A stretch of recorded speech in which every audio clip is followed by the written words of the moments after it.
ہندوستان کی روہنگیا مسلمانوں کے خلاف مہم۔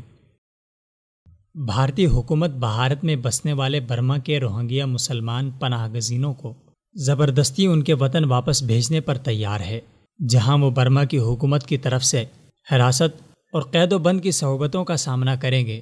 بھارت اس معاملے میں بین الاقوامی قانونی فرائض کا خیال بھی نہیں کر رہا اور روہنگیا مسلمانوں کو دوبارہ اس پرتشدد اور اذیتناک زندگی کی جانب دھکیلنے پر مصر ہے جہاں کی موت کی کھائیوں سے بچتے ہوئے وہ خود کو بمشکل نکال کر لائے ہیں۔ 9 اگست 2017 کو بھارتی وزیر داخلہ کرن رجیجو نے بھارتی پارلیمنٹ کو بتایا کہ اس وقت بھارت میں 40,000 روہنگیا مسلمان غیر قانونی طور پر رہ رہے ہیں، جنہیں جلد بے دخل کرنے کے احکامات جاری کر دیے گئے ہیں۔ بھارت میں اس وقت سری لنکن، افغانی، بنگلہ دیشی اور تبتی باشندے رہ رہے ہیں۔ ہیومن رائٹس نے بھارت سے کہا ہے کہ اسے روہنگیا کے لوگوں کو زبردستی برما واپس نہیں بھیجنا چاہیے۔ اس وقت بھارت میں بسنے والے 16,500 سے زائد روہنگیا مسلمان یونائیٹڈ نیشن ریفیوجی ایجنسی کے تحت رجسٹرڈ شدہ ہیں۔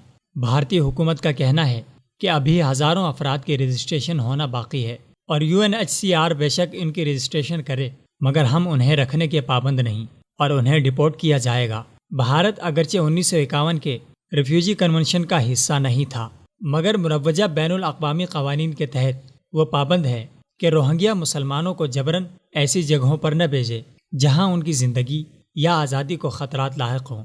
2016 سے جموں کے روہنگیا مسلمان انتہا پسند گروہوں کے ہاتھوں تشدد اور انتقامی کارروائیوں کا نشانہ بن رہے ہیں، جن کا مطالبہ ان کا بھارت سے انخلا ہے، اور کچھ گروہ یہاں تک کہتے ہیں کہ اگر حکومت نے انہیں نہ نکالا تو وہ ان پر سرعام حملے کر دیں گے۔ دسمبر 2016 میں وشوا ہندو پریشد نے روہنگیا مسلمانوں کو ریاستی خطرہ قرار دیتے ہوئے انہیں ہندوستان سے نکالنے کا مطالبہ کیا۔ Jammu and Kashmir national Panthers group نامی ایک گروہ نے روہنگیا مسلمانوں کے خلاف ایک مہم چلائی اور شہر بھر میں بل بورڈ نصب کر دیے، جن میں روہنگیا اور بنگلہ دیشی مسلمانوں کو بھارت چھوڑنے کا کہا گیا تھا۔ فروری 2017 میں بھارتیہ جنتا پارٹی کے ایک رکن نے ریاستی ہائی کورٹ میں روہنگیا مسلمانوں کو ڈپورٹ کرنے کے حوالے سے ایک پٹیشن دائر کی۔ ہندو گروہ روہنگیا مسلمانوں کے خلاف اپنی مہم میں ان پر پرتشدد حملے بھی کر رہے ہیں۔ رواں سال اپریل میں نامعلوم حملہ آوروں نے روہنگیا مسلمانوں کے 4 یا 5 گھر جلا دیے۔ اسی ماہ جموں کے مضافات میں بسنے والے غریب روہنگیا خاندانوں کو زد و کوب کیا گیا اور ان کی جمع شدہ ردی جلا دی گئی، جو کہ ان کی گزر بسر کا ذریعہ تھی۔ ان حالات کا موازنہ اگر پاکستان میں بسنے والے افغانیوں سے کیا جائے تو یہ بات واضح ہوتی ہے کہ افغانستان کی آزمائش کی گھڑی میں پاکستان نے تقریباً 30 لاکھ افغانیوں کو کشادہ دلی سے خوش آمدید کہا اور اپنی زمین پر رہائش اور روزگار کے مواقع فراہم کیے۔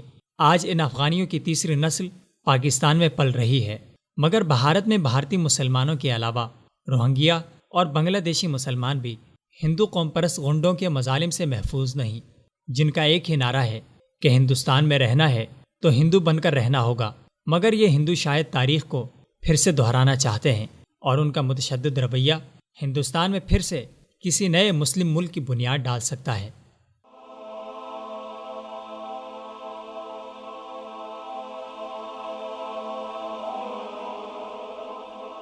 ایمان کی کرن، ہدایت کی شمع، وصال اردو۔